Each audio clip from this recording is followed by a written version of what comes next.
என்னை பொறுத்தவரை டிஆர்பி ராஜா அவருடைய மகன் எங்கிருந்தாலும் கூட சிறப்பா இருக்கணும், இந்த துறையில சாதனை பண்ணணும், ஒரு பெரிய மனிதரா வளரணும் என்று நான் மனதார வாழ்த்துகின்றேன்.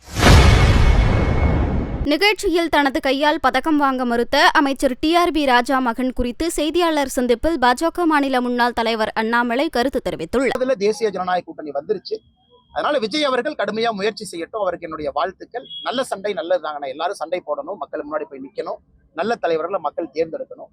அவருடைய கட்சி வளர்ச்சிக்காக சகோதரர் விஜய் அவங்க சொல்றாங்க, சொல்வதில் தவறு ஒண்ணும் இல்லை.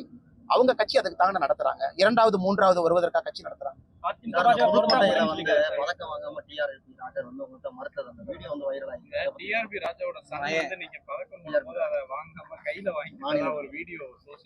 ஆனா அது ஒண்ணு இல்லைங்கன்னா, அந்த தம்பி நல்லா இருக்கணும், எங்க இருந்தாலும் கூட சிறப்பா இருக்கணும். நான் பார்த்தேன், அது அவருடைய இஷ்டம். அவர் யாரு கையில பதக்கம் வாங்கணும், யாரு கையில பதக்கம் வாங்கக்கூடாது என்பது ஒரு மனிதருடைய இயல்பு. என்னை பொறுத்தவரை டிஆர்பி ராஜா அவருடைய மகன் எங்கிருந்தாலும் கூட சிறப்பா இருக்கணும், இந்த துறையில சாதனை பண்ணணும், ஒரு பெரிய மனிதரா வளரணும் என்று நான் மனதார வாழ்த்துகின்றேன். அது என் கையில பதக்கம் வாங்க மறுத்துட்டாரு, இன்னொருத்தர் கையில வாங்கினா எனக்கு அது முக்கியம் இல்லைங்கன்னா, நல்ல மனிதரா வரணும், அது மட்டும் தான் என்னுடைய.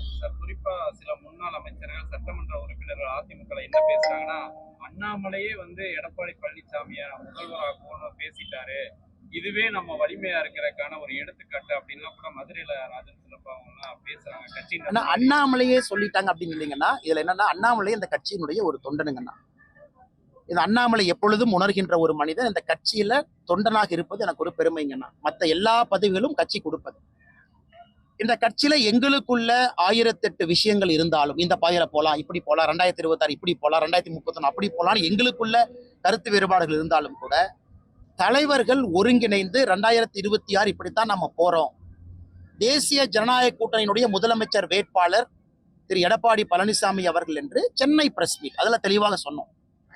அதன் பிறகு அதன்படி நடந்து கொள்வது இந்த கட்சியினுடைய ஒரு தொண்டனுக்கும் அழகு. அதைத்தான் நான் செய்யறேன்.